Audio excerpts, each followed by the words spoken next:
I'm Hannah, and I'm going to talk about the disadvantages and vulnerability of giving terminally ill patients the right to physician-assisted euthanasia. So for my first point, if terminally ill patients were given the right to physician-assisted euthanasia in other states, the safeguards of the Act would give them the right, would be found ineffective. Researchers give evidence to show that Oregon's Death with Dignity Act has flaws in its rules, making a patient's choice for euthanasia raised towards the patient's doctor and the patient, him or herself. Hidden Herbert, Kathleen Foley, and Margaret White says in their article, Physician-Assisted Suicide, Reflections on Oregon's First Case, that physicians were not knowledgeable about how to relieve physical and emotional suffering in terminally ill patients, and that the Act does not require physicians to be adequately trained in palliative care in order to participate in assisted suicide. They say that most physicians do not have such training. If this is the case, physicians or doctors might stray away from bringing words of hope, confidence, or comfort to the patient. Doctors will become less traditional in having connections with their patients, and this also relates to how we can lose our life values. As for patients, they would be concerned about how physicians would assist to their suicide and about what their intentions are if these physicians aren't adequately trained in palliative care.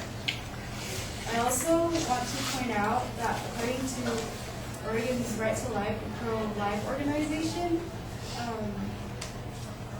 that in Oregon's 10th year, not one suicide victim received psychiatric counseling.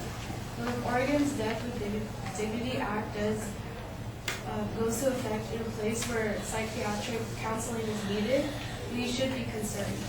We should be concerned that patients who request euthanasia could be associated with a mental illness. One of the pro-life organization's members, Dr. Linda Ganzini, a professor of psychiatry at Oregon Health and Science University, surveyed family members of assisted suicide. As for her results, she says in the list of reasons patients choose to use assisted suicide, pain or fear of pain, as the least used reason. With these evidences, we can say that giving patients the right to assisted suicide would not have adequate safeguards. Which brings me to my next point of the slippery slope argument, as my partner mentioned about earlier, and how legalizing assisted euthanasia would affect vulnerable groups. If patients were given the right to physician-assisted euthanasia, vulnerable groups that also include handicapped and frail elderly would be threatened. So THD Gerald A.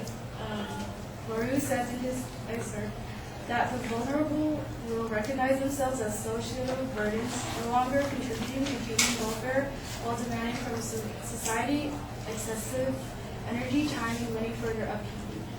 Currently, the Oregon law has focused on terminally ill patients, but may influence euthanasia upon other groups. So Laru and other researchers for euthanasia or physician-assisted suicide relates to this slippery slope idea where the use of medically assisted euthanasia could be abused.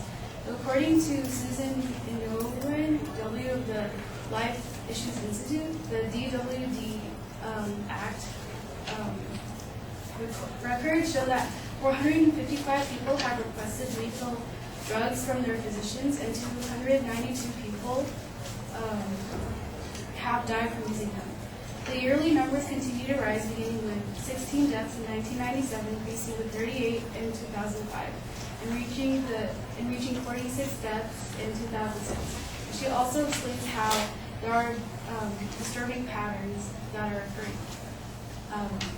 There has also been evidence that show a heightened risk among the AIDS group. These evidences show that legalizing physician-assisted suicide would threaten human life. Joel Marino of the book Assisted Suicide gives an extreme example.